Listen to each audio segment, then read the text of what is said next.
अधिक महिना म्हणजे एक शुभ संकेतच आहे. अधिक प्रगतीचा, अधिक उन्नतीचा, अधिक आत्मज्ञान प्राप्त करण्याचा आणि आपलं परिवर्तन करण्याचा. तर लोक हो या अधिक महिन्याला साध्या मराठी भाषेत खेडेगावामध्ये आजही धोंड्याचा महिना म्हणतात. धोंडा म्हणजे काय हो? तसं धोंडा म्हणजे दगडाला म्हणतात.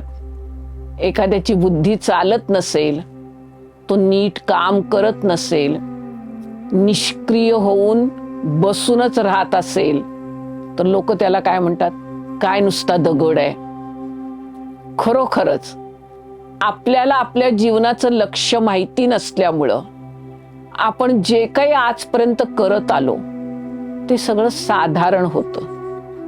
काही व्यर्थ पण होतं, काही अज्ञान काळातलं पण होतं. मग आपण श्रेष्ठ कसं बनणार? अधिक महिना श्रेष्ठ महिना आहे ना.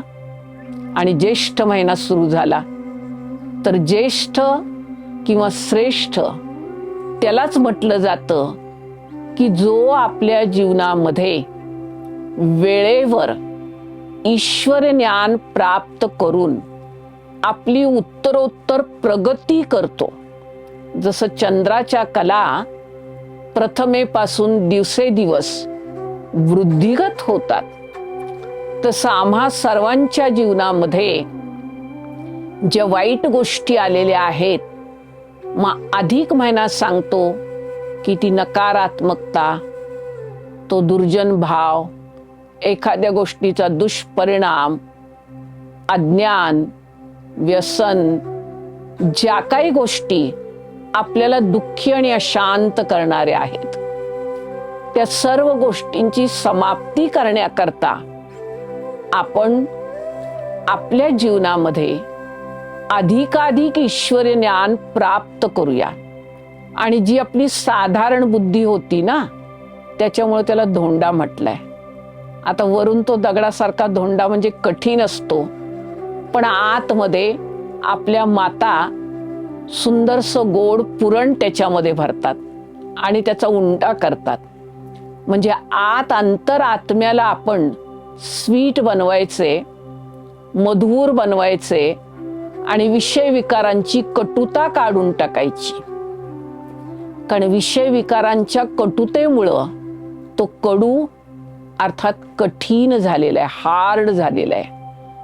पण मूळचे जे त्याचे गुण आहेत ते खूप शीतल आहेत, प्रसन्न आहेत. आणि त्या मूळ गुणांना आपण जाणून घेतलं तर त्याची सुद्धा एक यादगार, त्याला म्हणतात धोंडा महिना, आणि त्याचा नैवेद्य दाखवतात. याचा अर्थच असा झाला, एकेकाळी आपण त्या धोंड्यासारखेच होतो. आपली बुद्धी पत्थर बुद्धी, साधारण बुद्धी, शूद्र बुद्धी होती. पण जेव्हापासून ईश्वराने आपल्या जीवनामध्ये मधुरतेचा, नम्रतेचा गुण धारण करवला, तर आपली अंतरात्मा ही खूप मधुर बनली, संतुष्ट बनली आणि प्रसन्न बनली. म्हणजे ते आपण अधिक पुण्य नाही का कमावलं, म्हणजे असा पुरुषार्थ करायचा आहे, परिवर्तन करायचंय आणि अशी सेवा करायची. त्यालाच खऱ्या अर्थाने धोंडा महिना, अधिक महिना, पुरुषोत्तम महिना असं म्हटलं जातं.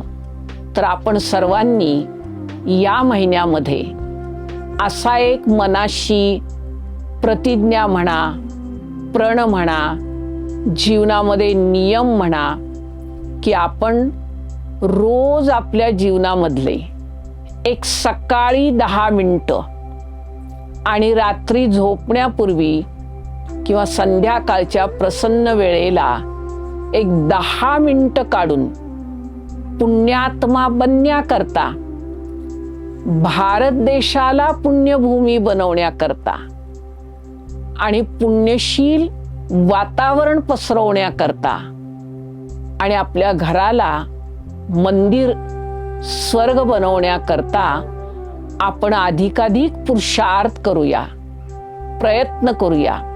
साधना करूया, विचार आणि संकल्प घेऊया.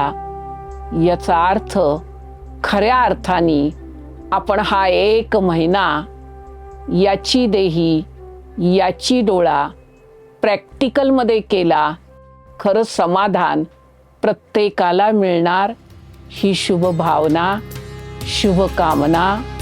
ओम शांती.